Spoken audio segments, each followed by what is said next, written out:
கூலி கிடைப்பதற்கு என்ன செய்ய வேண்டும்?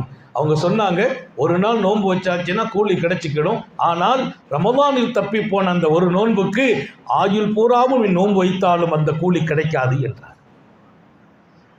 இன்னொரு செய்தியில் ஆண்டு முழுவதும் நோன்பு வைத்தாலும் ரமதானில் தப்பி போன அந்த கூலி கிடைக்காது. அல்லாஹ் நம்ம எல்லாரையும் பாதுகாக்க வேண்டும், பாதுகாக்க வேண்டும். பாவங்களை விட்டு மாத்திரம் அல்ல, ரமதான்ல எந்த காரணத்தாலும் நோன்பு விடக்கூடாது. அல்லாஹ் தௌஃபீக் செய்வானாக. என்னால் முடியல, வயசாகி போச்சு, வேண்டாம், பிடித்து பாருங்கள், அல்லாஹ் ஆரோக்கியத்தையும் தருவான். முதுமை அல்ல நோன்புக்கு தடை.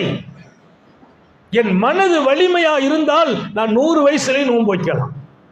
மனசு வலிமையா இருக்கான், ஈமான்ல பலம் இருக்கான். இல்லைன்னா 60 வயசுல கூட கொஞ்சம் யோசனை வரும், வயசாயிட்டா நோன்பு விடத்தானே செய்யலாம்.